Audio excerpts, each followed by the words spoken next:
Three black women friends working at NASA in 1961 during the space race to the moon. How their good work made some achievements? That's what we're going to know in this video. Subscribe before we begin with young Katherine, a mathematical genius from West Virginia. She and her co-workers Dorothy and Mary work for these ladies at NASA in the West Computer Group. Dorothy has been acting as the supervisor of the section since the last supervisor became ill. However, she only had the responsibilities but not the title or the associated pay, all because of her skin color. Mary, who wants to be an engineer, is excited to be assigned to the space capsule heat shield team to assist the male engineers. One day, Mitchell, Dorothy's boss, tells her the space task group needs someone good at analytical geometry. Dorothy assigns Katherine as she believes that she is the perfect candidate in the engineering department. Mary is encouraged by one of the engineers on the team to apply for one of the senior engineering positions after seeing her expertise. On the first day when Katherine joined the space task group, they mistaken her as a janitor.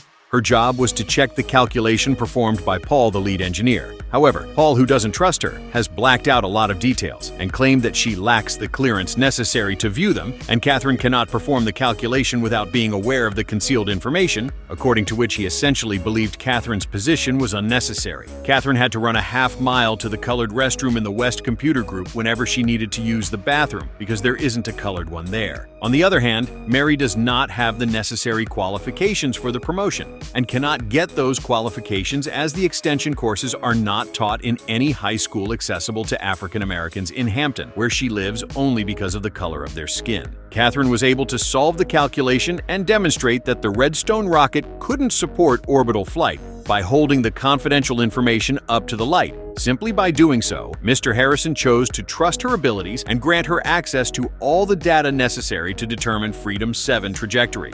With the first IBM mainframe computer just purchased at NASA, Dorothy tries to learn as much as she can on her own about its workings to make herself and the entire African-American female computing section relevant in this changing time. Otherwise, they will be replaced by IBM, which can perform calculations way faster than humans. Dorothy Vaughan has been curious about IBM. She decided to go to the public library to find books about Fortran programming. However, the colored area does not have the book on Fortran programming, and she was expelled from the library for going where colored people are not supposed to. However, she sneakily took a book on programming. She would also sneak into the tech wing whenever she had a chance to study more about the IBM data processing system. Then she continued to convey the information to her team. Mr. Harrison questioned Katherine why she's always missing. She told him that she had to travel a very far distance to the colored bathroom. Then she burst out of her emotion. And I work like a dog, day and night, living off a coffee from a pot none of you want to touch! Then Mr. Harrison made the changes to no more colored or white restrooms.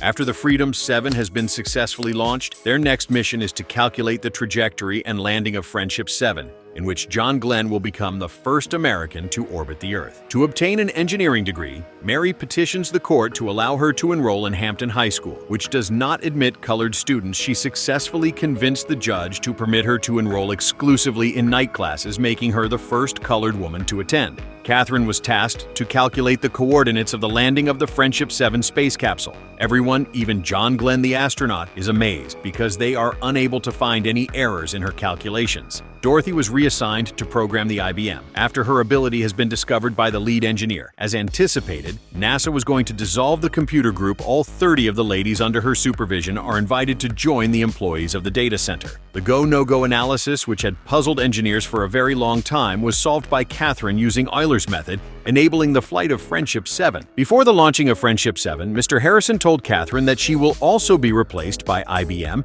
and she will no longer be needed and will be reassigned back to West Computer Group.